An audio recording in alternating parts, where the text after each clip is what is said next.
Lord Brahma then praised Kadama Muni's 9 daughters, saying, "All your thin-waisted daughters are certainly very chaste. I am sure they will increase this creation by their own descendants in various ways."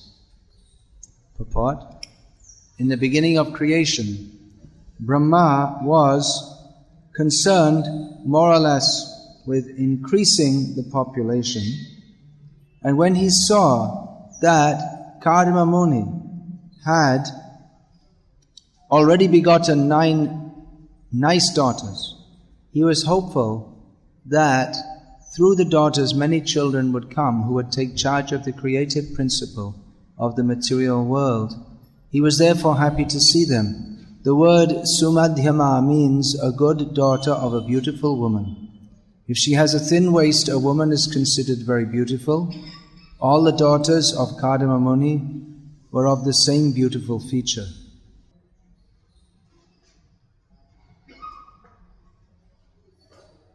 The common conception in the modern world of the treatment of women in human society prior to the modern age is that they were subordinated, mistreated, and not allowed to develop to their full potential. This charge is still leveled by progressive thinkers against the Indian society in general, and particularly against Muslim society, actually, all over the world. And here in India we see that there is change going on at all levels, spurred by change in the economy. India's economy is in transition between what was previously a rural-based economy to an urban-based economy. And with that is coming so many social changes. One of them, prominent, is the perceived need to empower women, what they call to empower women. And thus we see on the back of auto rickshaws in Mumbai, women empowerment. And in the universities they're very much promoting this, that women need to be empowered. However, they're overlooking the fact that women already have one kind of power that men will never have. At least one kind of power, which is the power to give birth to children. Here Lord Brahma is praising the daughters of Kadama Muni, that they're very chaste. This is not directly stated in the purport, in the Sanskritam. What do you think, Pandit? Do you see in here in the Sanskritam the word chaste? No, I don't see. But the word su, or the prefix su, yeah, Prabhupada has, in the purport, Prabhupada has said Sumadhyama means a good daughter of a beautiful woman. So su can be an intensifier, or it means very nice waist, but Prabhupada has taken it here to mean that su in all senses, good in all senses. So for a woman, she is considered very good if she is chaste and shy. Lajja nari bhushanam. Now they take the opposite, that if a woman is unchaste, that is considered something very good. Even 20 years ago, I was flying from Bangkok to Bombay, I think. And one man told me that my daughter is a famous film star in Bombay, Smita Patil. He was proud of it. I told him there's nothing to be proud of. They're proud. Indians are winning Miss Universe competition. That's a matter of shame. A man will allow his daughter to go and parade her Sumadhyama before the world. So the values are changing in Indian society as they have changed all over the world, with the idea that women should be empowered,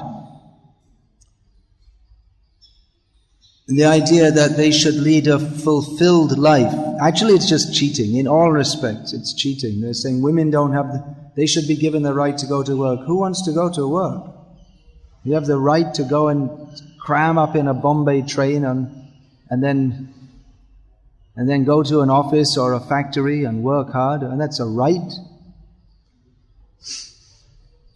Rather, the woman's power is in bringing forth children and bringing them, raising them to be good citizens. But in modern society they have different ideas that limit the number of children. Previously, children, it was considered auspicious to have many children. Nowadays they're killing the children before they even get a chance to get born.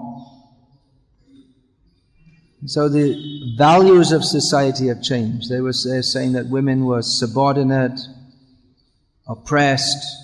Subordinate, yes, but subordination doesn't necessarily mean oppression. Everyone is subordinate in Vedic culture. In any culture, actually. They say democracy nowadays, but there's no democracy.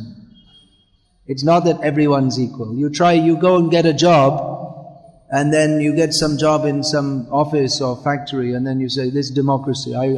I shouldn't take any orders. I should just go to the army and ask for democracy. There's no democracy anywhere. It's just a hoax that all people are equal. There must be some stratification within society, otherwise nothing gets done. In this temple, if we had to have a vote every time, who's going to serve prasadam, and then all sit around and have a vote, and then in the meantime it will have all become cold, and it's ridiculous. It requires someone to take charge. In human society there always will be leaders. Everyone is a leader or has the opportunity to be a leader in some respect, and some people naturally they have leadership qualities and they gravitate towards that position. Ishvara bhav, that term is used in Bhagavad Gita for a kshatriya, someone who has that tendency, a very strong tendency to rule.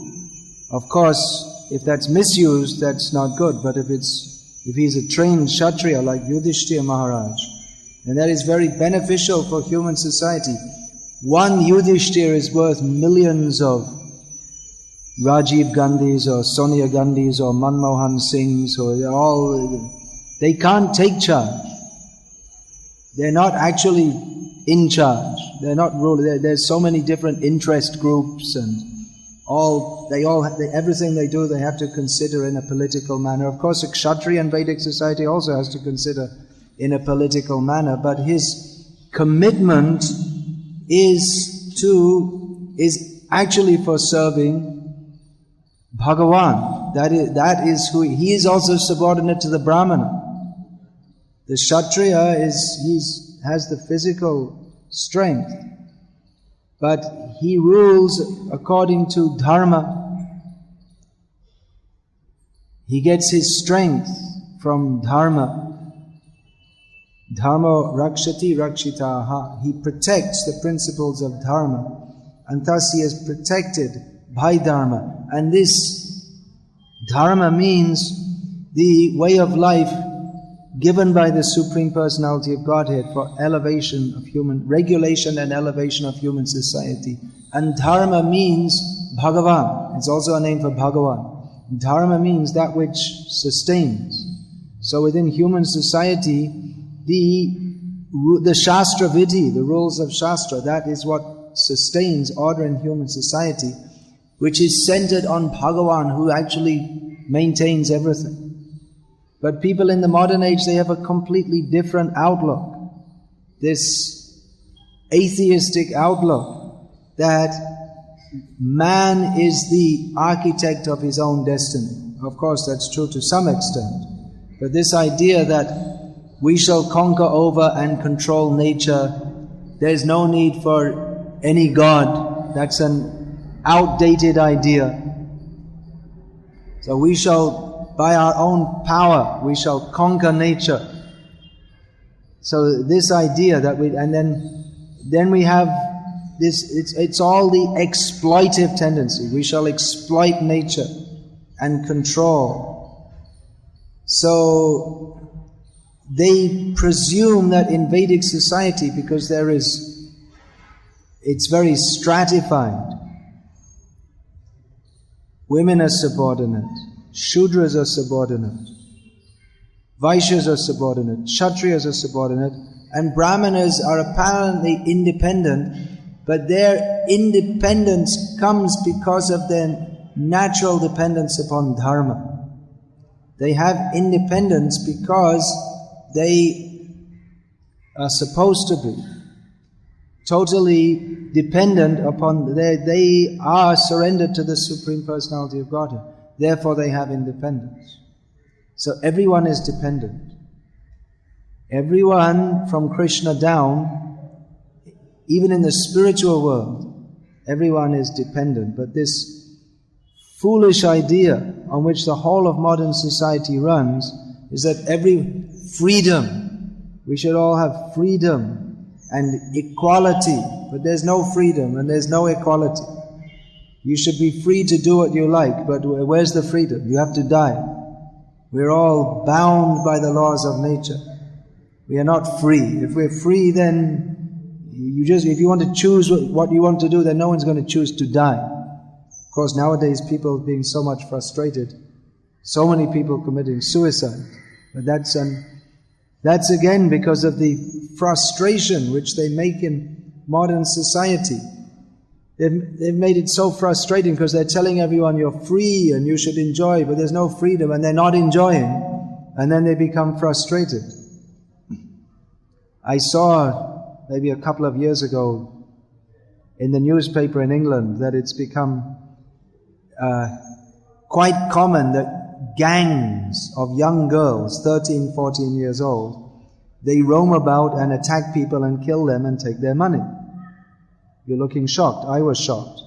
And I told some devotees from America, I was reading this on the plane going back from England to India. And in India I met some devotees from America and said, look, what's this? I said, well, that's already in America, that's already normal. It's just late coming to England, that's all. So he was saying that they're doing like that because at school and through the TV they're told that you women, you can do everything, you can rule the world, but they can't. And so they're feeling frustrated, so they want to show this is their psychological analysis. They want to show that, yes, we're in charge, we can do what we like, and they're doing what they like, they're killing. Just they find someone walking, especially they like to kill men, because they can show we're better. Some gang, they surround some man just walking on the street and stab him to death. And then they show, you see, we're in charge. But they're not in charge. They get arrested and put in prison. Young girls, 13 years old. What a nasty society.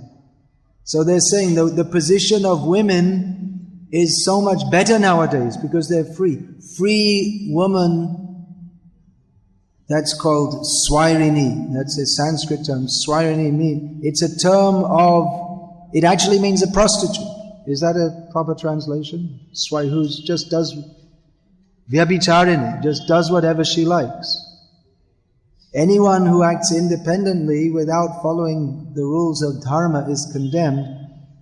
But especially so women, because they have the power to bring forth children. And if they act independently and just go here and there and have many boyfriends, then the kind of children they're going to bring forth are going to be Varna Sankara, which is disaster for human society. People don't know these things. They think that the body is simply made out of, or the child is simply a combination of semen and ovum and different chemicals. But they don't know that according to the consciousness of the parents at the time of conception, that kind of soul will be attracted to take birth in that womb. So what kind of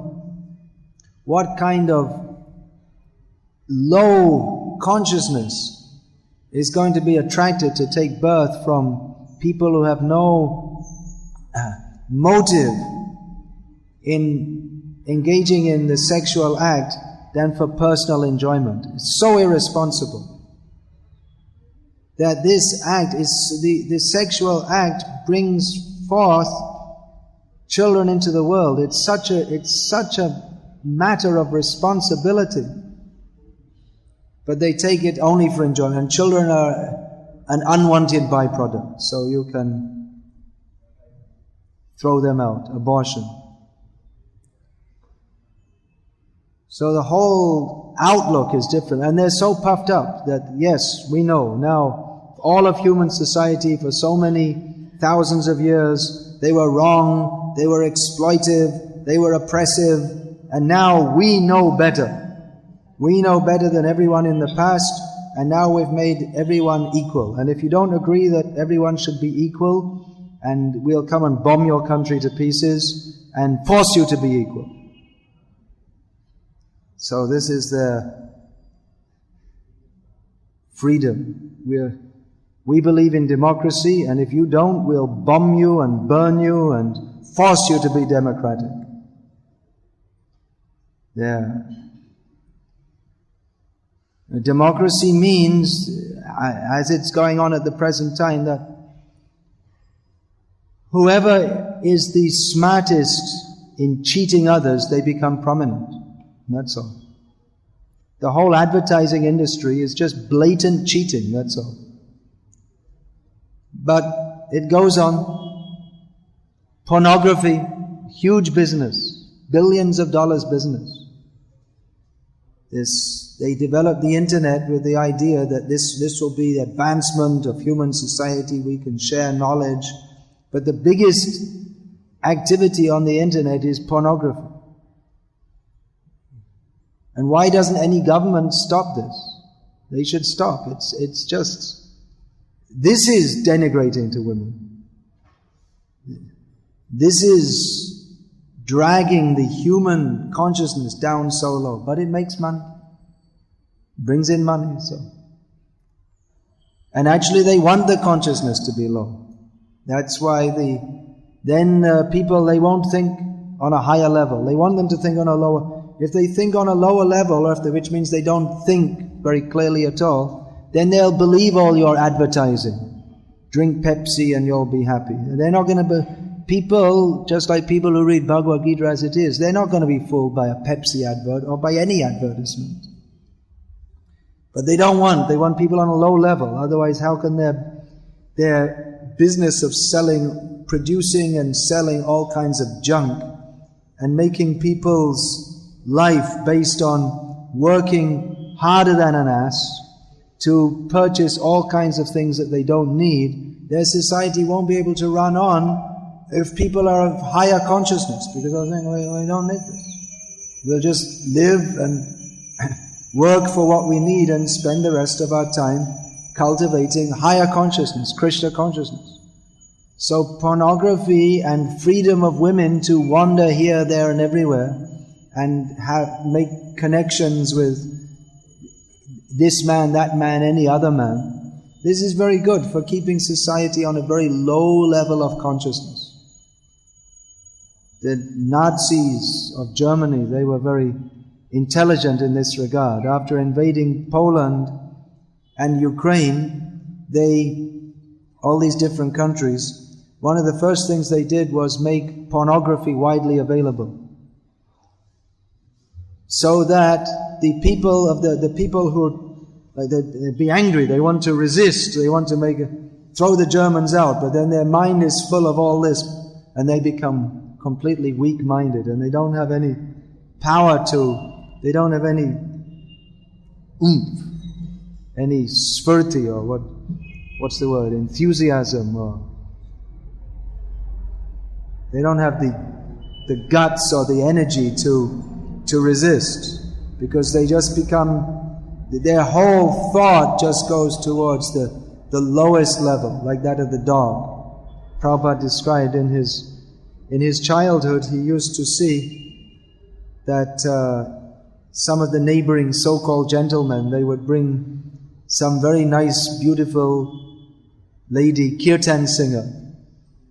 Not kirtan singer, some singer of songs, and Prabhupada said they would all surround her like dogs surrounding the kuti in the street. Prabhupada was very plain. Even in his childhood he saw this. So this is going on. The movies, it means that they show like this, and everyone, it creates pungsastriya mitthuni bhav, that tendency which is binding us in material existence, the attraction between man and woman. Human society means to regulate society so that that tendency can be engaged for producing good population, and not increasing it for wanton sexual enjoyment. But now, in the name of civilization, as Prabhupada said, their whole civilization is meant for exploiting the lower parts of the female body. The whole civilization the whole purpose of this so-called civilization is just based on that. And therefore it's finished. Modern civilization, it cannot last as it's going on now, because it's animalistic. Of the lower animals, it's on the level of consciousness is that of the lower animals. So they can't go on cooperating. They'll just fight and be destroyed, or they'll be destroyed by some more disciplined power. That we see all the empires of the world. They become very strong and they get lots of power, and then they just start enjoying themselves and they lose all their strength and they become overcome by some people who are more disciplined, even if they're not so technologically organized. Just like the Roman Empire, they were so organized, they were very sophisticated in terms of that day and age, but they were overrun by the Vandals and the Mongols, and they're just like savage people, because they lost their tendency to fight. They didn't have any strength to defend themselves. They didn't have any self-respect either. Why should they fight? What? You say we fight for our country, we're proud of our country, but if there's nothing to be proud of, then what are you going to fight for? Prabhupada noted that with the Vietnam War. They're sending people to the war. They're not fit to fight. They have no strength to fight. They want peace so that they can go back to America and take intoxication, indulge in free sex. That's why their motto was make love, not war. Make love means have sex instead of making war. They're not fit to fight. They don't have the strength of mind. So they judge this Vedic culture as being oppressive, but actually their society is most oppressive and most exploitive because it destroys the tendency of the human being to make spiritual advancement, which is his only real need. Whereas the Vedic culture, it is organized, and organized means it's stratified. And stratified means not everyone doesn't have the same rights. But everyone has the right to make spiritual advancement, and everyone is placed in a position suitable for them to make spiritual advancement and to help others also make spiritual advancement. Whereas modern culture, rights means you have as much right to indulge in sense gratification as you can. That means we've progressed towards pig level. That's actually what's going on. But they can't see beyond this. They think any restriction, it's wrong. Just like the dog, nowadays in India it's become popular. People the dog takes them out there's a line and the dog's pulling them around on the leash. At least in the West they train the dogs but here in India the dogs just pull them around all over the place. So if you're holding the dog on the leash and there's some bitch in heat, you know what that means? How do you say that in Hindi? Kutti jo kya bolte? In heat? Kutti jo ritu mein hai kya bolte? Then the dog will be he'll go crazy. He wants to enjoy. And he can't understand why the owner is trying to pull him back. My rights, it's my rights as a dog to enjoy the female dog.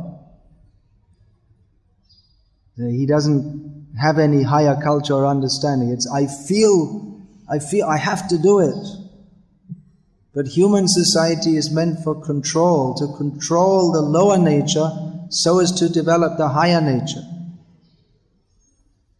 They have no idea of any higher nature. They don't want any higher nature.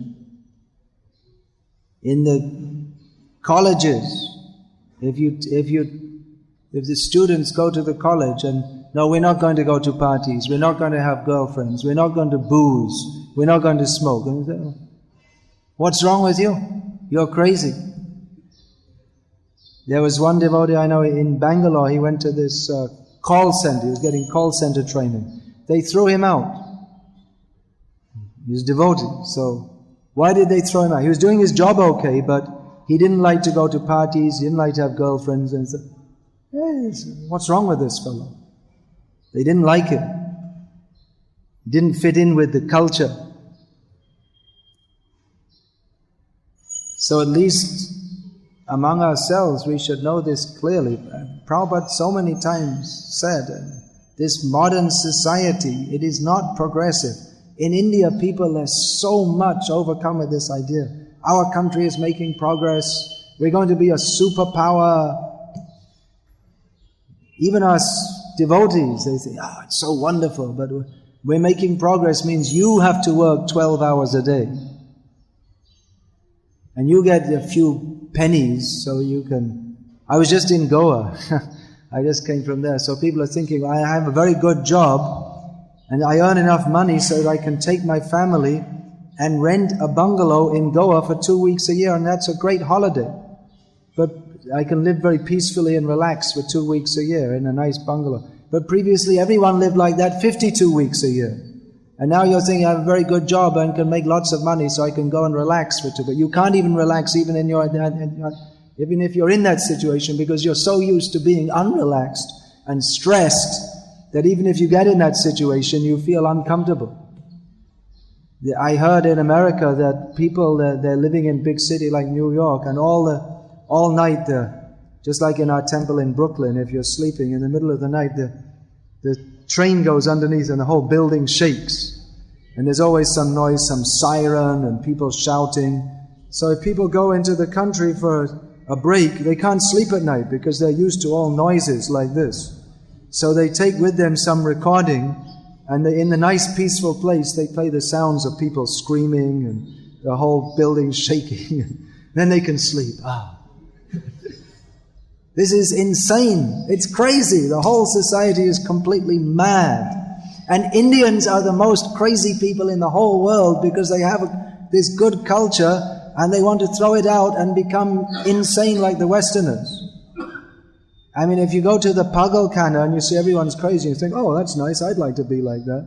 I mean, that's more crazy than the crazy people, isn't it?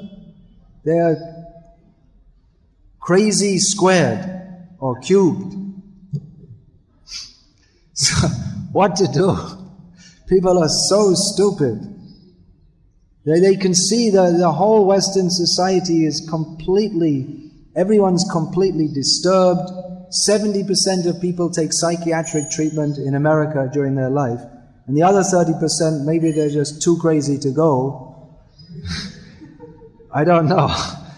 They take some kind of uppers or downers, different kinds of pills. Prozac is who's from America? You know the word Prozac?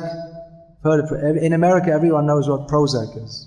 It's a drug for depression. And it's a household word. It's like saying aspirin in India. So everyone knows what it is. It's such a common drug. So the whole society is crazy, but Indians are thinking, oh yeah, we should be like that too. My daughter should also wear a miniskirt and become pregnant at the age of 13. How wonderful! Now we're advanced. My son's a drug addict and he's got AIDS. Well, that's just normal, modern life, Never mind. What to do? What should we do, Vakreshwar Pandit? You're a learned man. What should we do? You don't know the answer? Chandrasekhar, he knows the answer. What should we do? We should distribute these books. It's the only if there's any sanity in this world, it's what Prabhupada's given us. I think most of our Western devotees especially, they had this very strong realization in India when you come to Krishna consciousness, it's like, nowadays it's changing, but it's more or less just like the culture you're brought up in and you come to a better standard. But in the West, it's mad, it's crazy. And then when you read these books, it's just like there's that picture in the first canto of Vyasadeva holding up, imitating the 10 Commandments movie. The Purana ko dhunoditaha, this Bhagavad Purana, it is the sun which gives light in the darkness of Kali Yuga, in which people think it's good. Everything that shouldn't be, they think that's good, and everything that should be, they think it's bad. So, in Kali Yuga, people have lost their vision due to the dense darkness of Kali Yuga. Krishne swadharma bhagate dharma jnana dibisaha kalo nashta drisham esha purana ko dhanodya. People have nashta drishta. They can't see the most obvious thing, that the whole way of life is just killing any human values, what to speak of spiritual values. They can't see this. They're thinking, our society is very good, we're promoting liberty and freedom and democracy. And what is the result? Millions of abortions. There's no such thing as family life, because most children, they don't grow up with their biological parents. And so many things.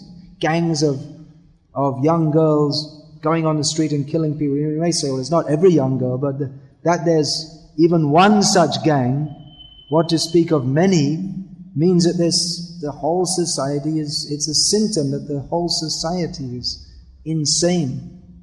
So sanity, when I was saying that when I first read Prabhupada's books, it was like, after seeing everything is insane all my life, at last, this is reality.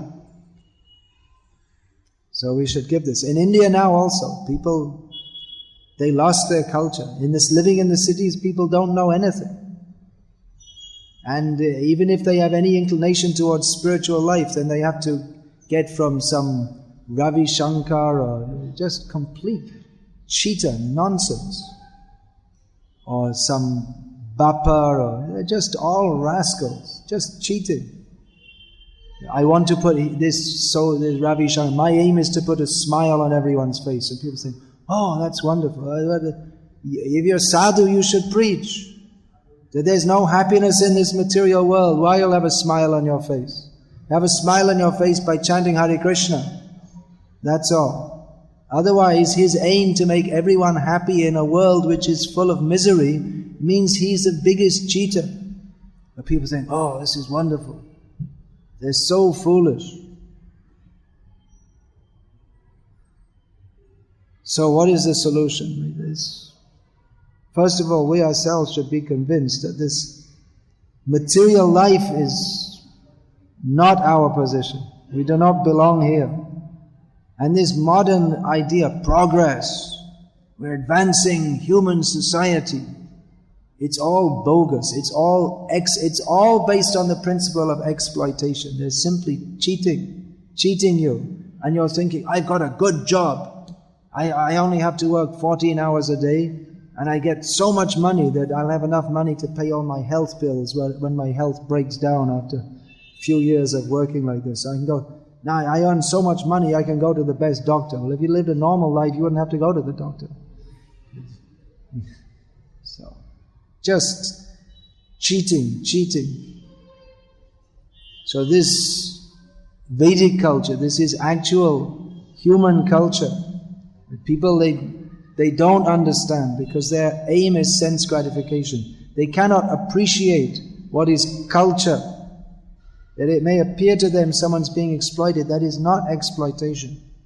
If someone is controlled, if the woman class is controlled, that doesn't mean they're being exploited. If you could control, you would exploit, and you can't imagine that anyone would control without exploiting. You have no such developed consciousness. But the control is there so that society will be regulated. This sexual energy is not out of control, which causes chaos in human society. That will be properly channeled so that good population can come forth, so that the society can remain focused on its real purpose, which is to develop Krishna consciousness, which is only possible on the platform of sense control. For those in the consciousness of animals, uncontrolled senses, there's no question of higher consciousness, Krishna consciousness. But people who are like animals, they cannot understand these points. So we have to press forward this Krishna consciousness movement to help people come beyond the animalistic platform, up from the lowest platform of consciousness to the highest platform of consciousness, Krishna consciousness.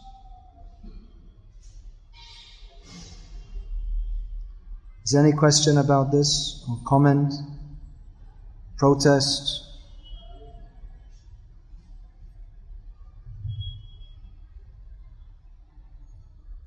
Yeah, please.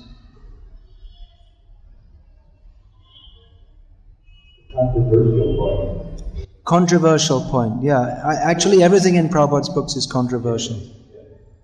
We're talking about stratification. You're looking at stratification, and that we have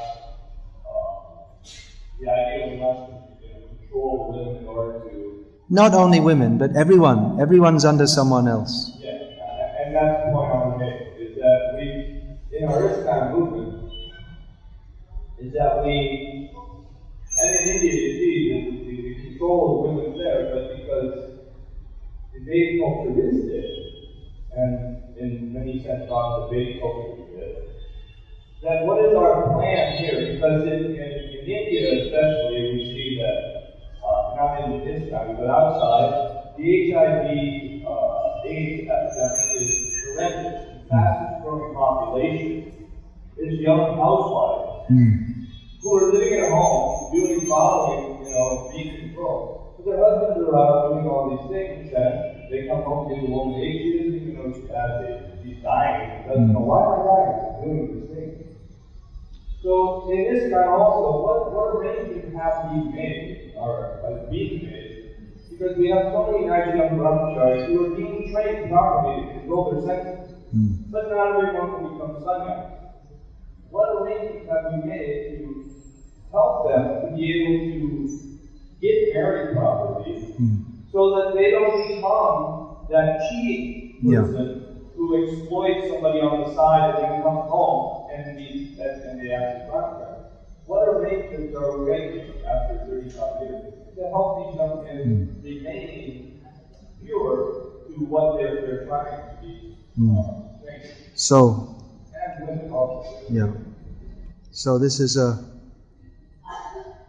pertinent comment come question, that for all the culture in India we see that there's so much illicit sex and so many young housewives are becoming HIV positive due to no fault of their own, at least not any on the karmic level we could say, but not on the immediate level. There's no fault of their own, due to their husbands being unrestrained and floating around prostitutes and different women. And then talking about in ISKCON also, that what we're talking about is training for would-be grihastas.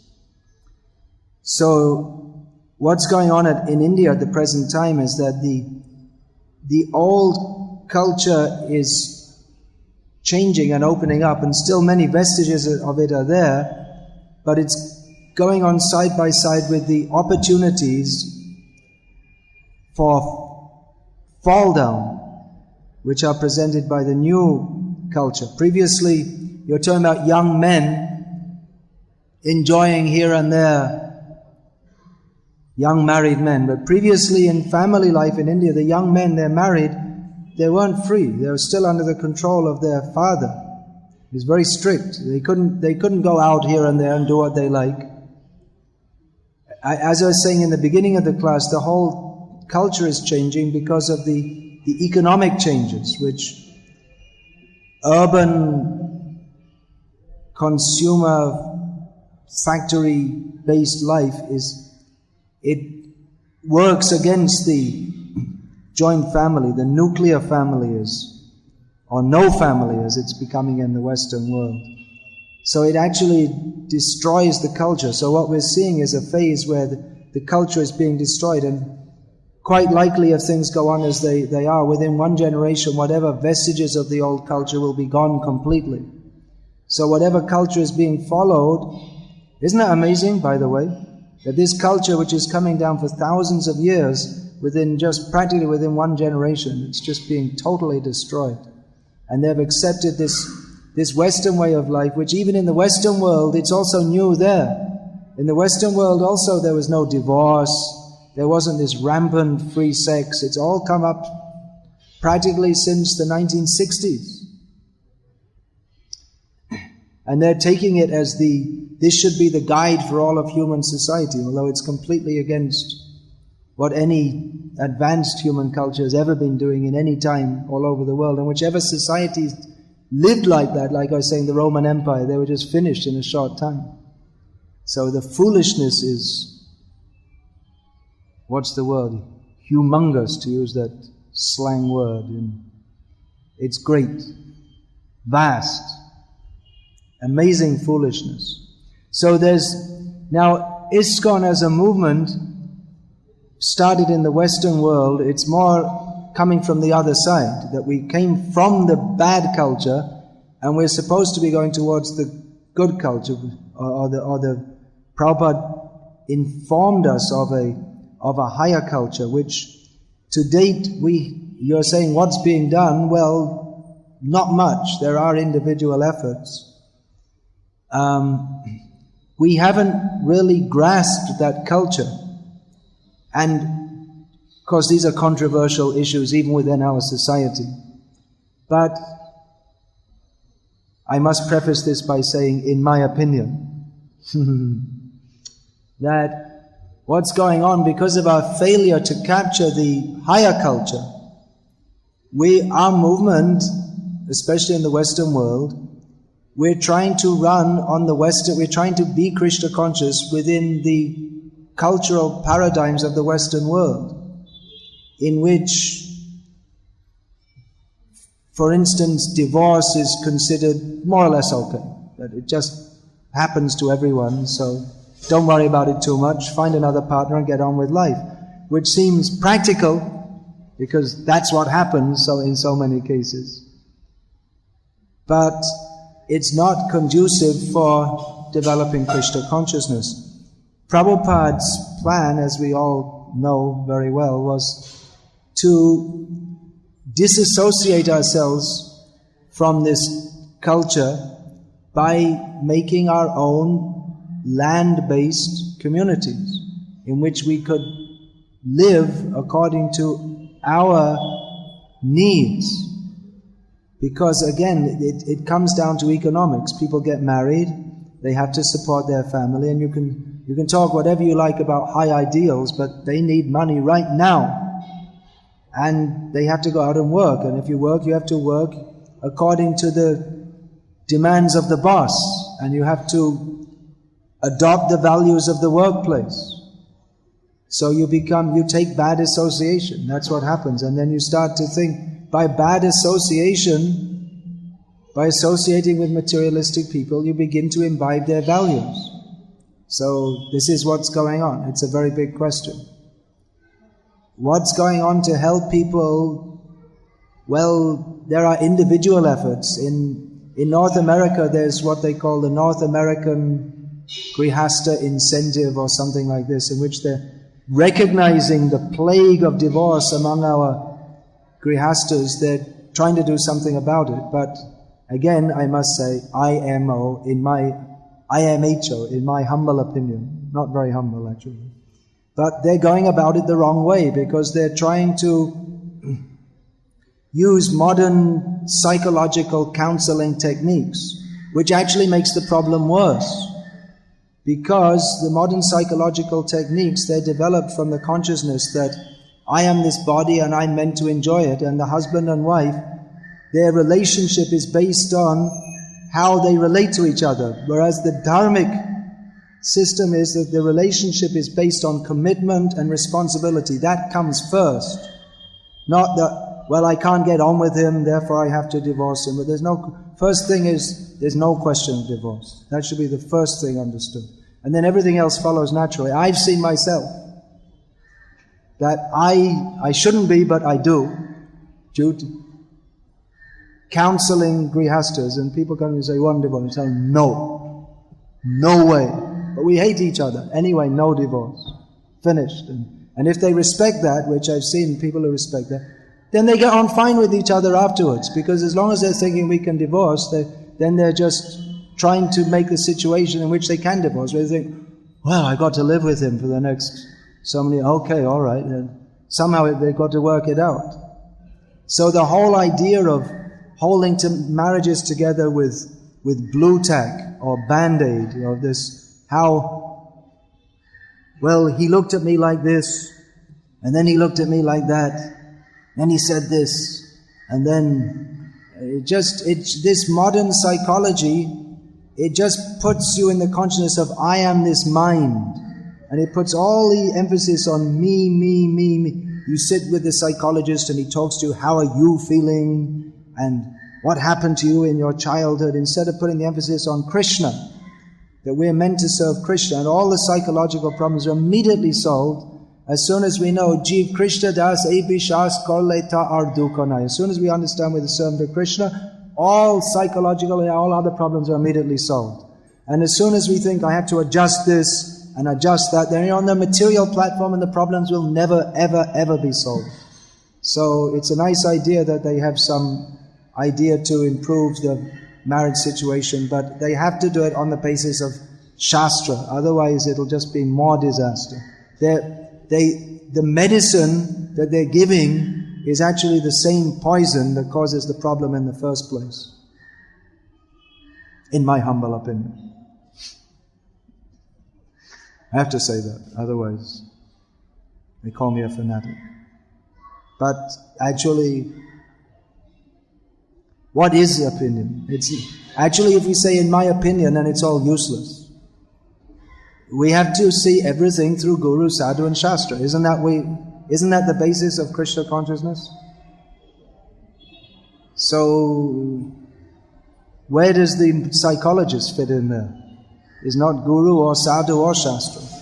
It's just a bunch of nonsense. It makes people more crazy. Oh, you can't say that. The studies show this, that and the other. All this counseling, you can cut out 99%. You just tell people, counseling means you tell people you rise early in the morning, Mangalati, chant 16 rounds, read Prabhupada's books every day, dedicate your life to Krishna, no more counseling needed. The same counseling for everyone. But all this, well, you have to adjust this, and then you have to think about this, and then